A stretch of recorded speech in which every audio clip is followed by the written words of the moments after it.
तो वो डेयरी वाले के पास में जाता है और उससे पूछता है, दो भगोले थे, एक में दूध दूसरे में दही।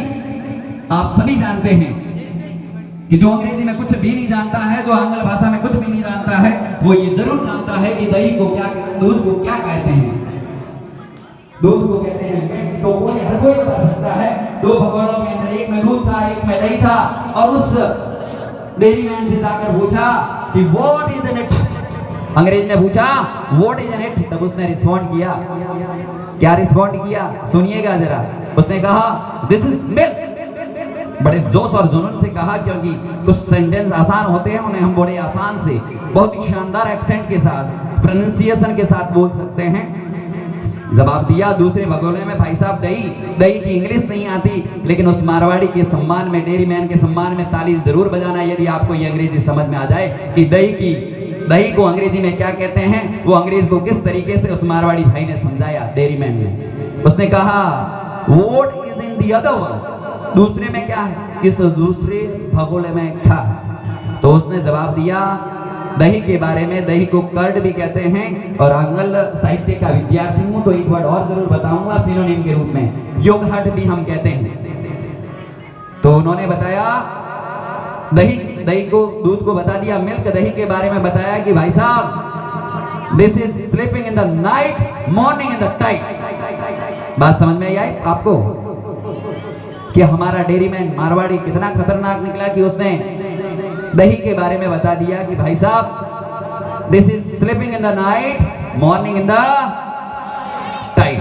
चलिए एक कहानी और आप सभी के समक्ष अंग्रेजी के बारे में ही, और मेरा निवेदन रहेगा स्काउट से जुड़े हुए समस्त पदाधिकारियों से कि आप मंच पर उपस्थित हुएं और अपना आसन ग्रहण करावें। आप सभी से मेरी गुजारिश, करबद्ध निवेदन, आग्रह रहेगा कि आप मंच पर, आप सभी के लिए बहुत ही शानदार व्यवस्था मां शारदे के श्री चरणों में की गई है। आप सभी जल्द से जल्द त्वरित मंच पर पधारें ताकि हमारे इस दिव्य भव्य कार्यक्रम का हम आगाज कर सकें, आगाज कर सकें, संनाद कर सकें। तो देखिए एक कहानी दो मित्रों की है।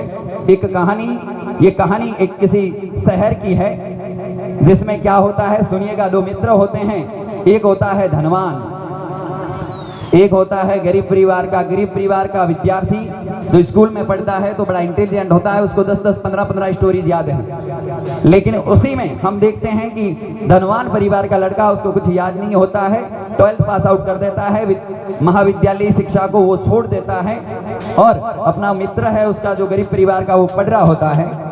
तो देखिए क्या होता है कि एक टूर बनता है, एक प्लानिंग बनती है कि अमेरिका जाना है। इस कहानी को सुनिएगा, बड़ा आनंद आएगा आप सभी को।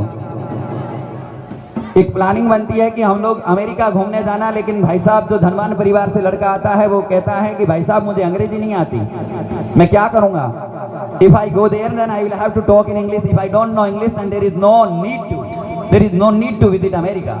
यदि मुझे अंग्रेजी नहीं आती तो अमेरिका जाने का कोई फायदा नहीं है, कोई औचित्य नहीं है। तो क्या होता है सुनिएगा, गरीब दोस्त को धनवान दोस्त फोन करता है और कहता है, कहना चाहिए, वो कहता है कि भाई एक समस्या में पड़ गया, लेकिन तुझे फ्री ऑफ कॉस्ट अमेरिका घुमा के लाता हूँ, तुझे अंग्रेजी आती है, तुम स्कूल डेज में भी अंग्रेजी अच्छी जानता था। तो उसने कहा बढ़िया, अच्छी बात है, चलो मैं तो तैयार हूँ, खर्चा आप दे रहे हो। अब देखिए वीजा करवा दिया। मैं जल्दी इस कहानी को बता रहा हूँ। वीजा